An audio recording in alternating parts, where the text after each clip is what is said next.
Russia کے اوپر یقینی طور پہ رشیا اس وقت خطے کی اہم پاور ہے، رشیا اس سچویشن کو کیسے دیکھ رہا ہے؟ میں سمجھتا ہوں کہ یہ جو سٹینڈ آف ہے بھارت اور چین کے درمیان، اس میں امریکہ اور روس کا جو طرز عمل ہے وہ جو ٹرانسفارمنگ ورلڈ آرڈر ہے جی اور اس خطے کی صورتحال ہے اور اس خطے کے ممالک کے ساتھ ان کے جو رواسم ہیں ان تینوں شعبوں پہ اثر انداز ہوگا۔ میں یہ سمجھتا ہوں کہ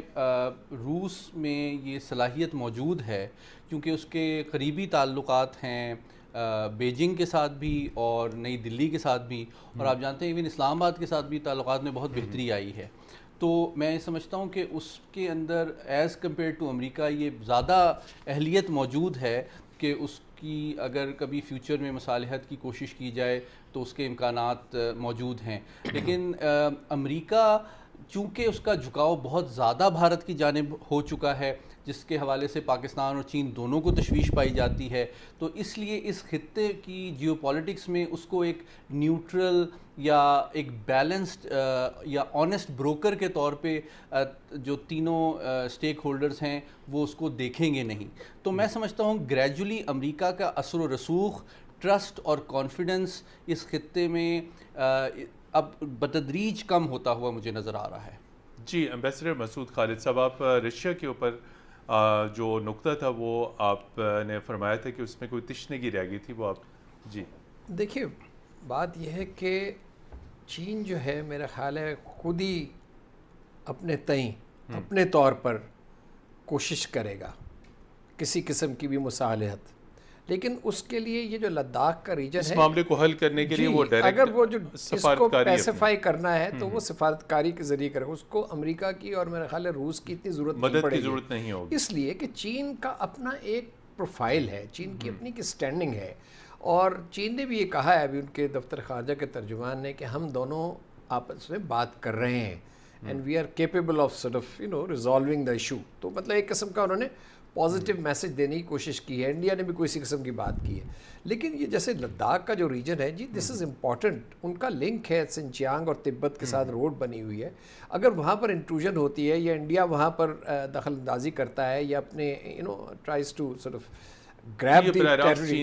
ٹیریٹری کے اوپر حملہ تصور ہے، تو یہ تو مطلب ایک ان کے لیے ان کی سیکیورٹی کے لیے ایک براہ بڑا راست خطرہ ہے۔ تو یہ میرا اپنا خیال یہ ہے کہ چین ایک ہارڈ سٹانس لے گا اس دفعہ،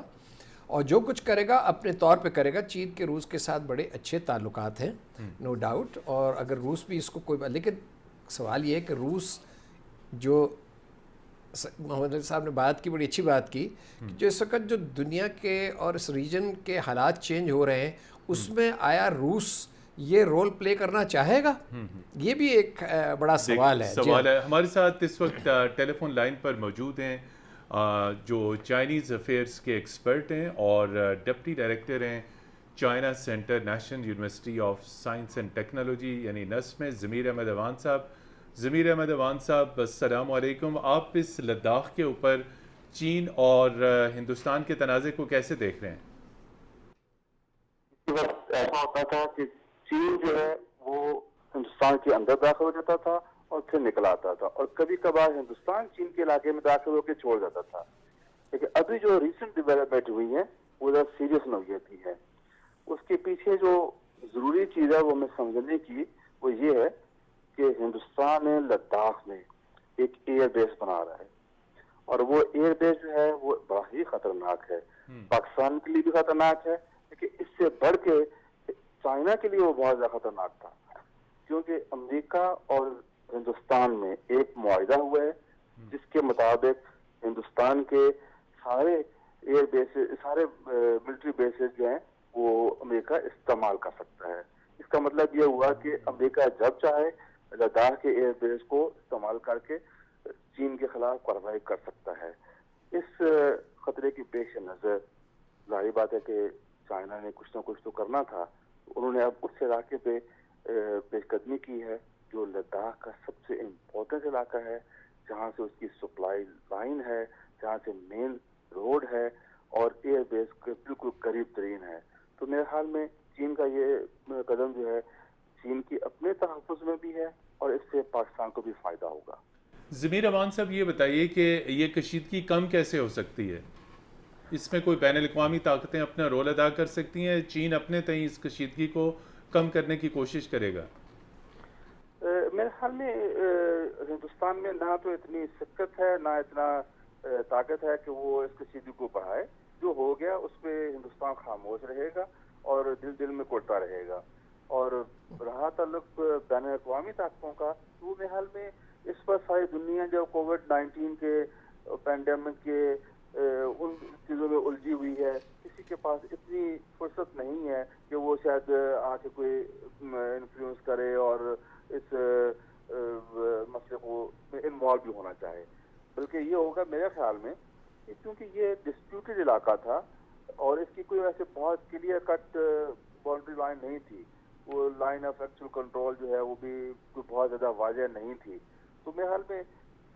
دنیا کی طاقتیں جو ہیں وہ اس میں انوالو نہیں ہونا چاہیں گی. رہا تعلق یونائٹڈ نیشن کا یا امریکہ کا تو وہ جائیں یو این سیکورٹی کاؤنسل میں, تو چین خود جو ہے وہ سیکورٹی کاؤنسل کا ایک پرماننٹ ممبر ہے, چین اسے ویٹو بھی کر سکتا ہے. اور میرے حال میں نہ تو اس وقت امریکہ کے پاس یہ اتنی فرصت ہے اور نہ ہی کسی اور ملک کے پاس ہے. آن دا ادر ہینڈ چین اس وقت ان سب چیزوں سے اوپر جا چکا ہے. چین ترقی کی وہ تمام مناظر طے کر چکا ہے کہ جہاں وہ دنیا کو آنکھوں میں آنکھیں ڈال کے بات کر سکتا ہے. بہت شکریہ. ہمارے ساتھ ٹیلی فون لائن پر موجود تھے نسٹ یونیورسٹی میں چائنا اسٹڈی سینٹر سے وابستہ سینئر ایکسپرٹ ضمیر احمد اوان صاحب. جی, یہ ایک اہم نقطہ سید محمد علی صاحب انہوں نے اٹھایا کہ جو لداخ ہے وہاں پر جو ہندوستان کی جانب سے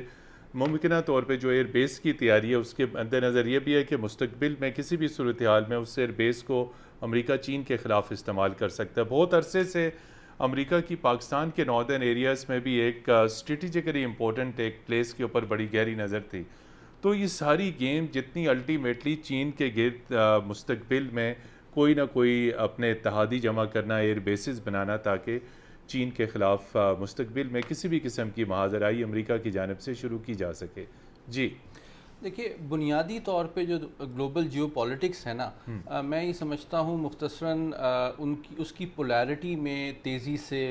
اضافہ ہو رہا ہے, اور جو الائنس فارمیشن کا پروسیس ہے وہ گریجولی انٹینسیفائی ہو رہا ہے, اور جو پوزیشنز اور پوسچرز ہیں وہ بھی کلیئرلی سامنے آ رہے ہیں. اسی طرح جو جہاں تک یہ ایئر بیس کی بات ہے, اوبیسلی یہ ایک ٹیکٹیکل ایشو ہے when you are talking about great power rivalry, ٹھیک ہے. اور امریکہ کو, میری رائے تھوڑی سی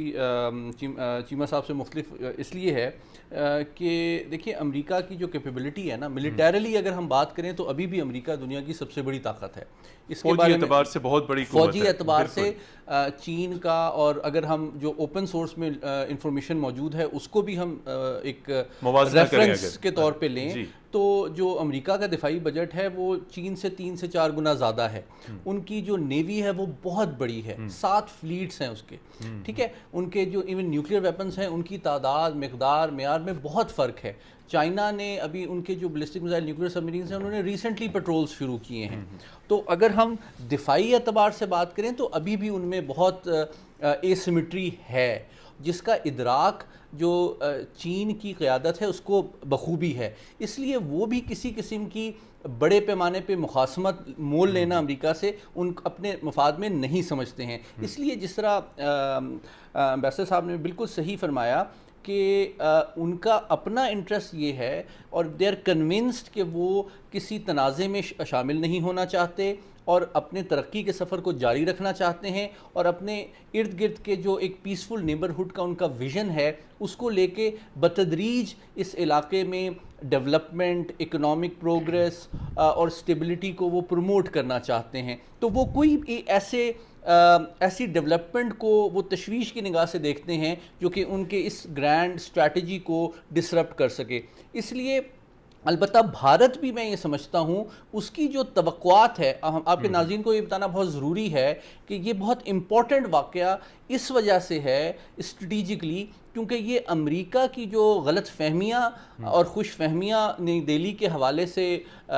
ہیں ان کو دور کرنے کا بھی موقع ملے گا.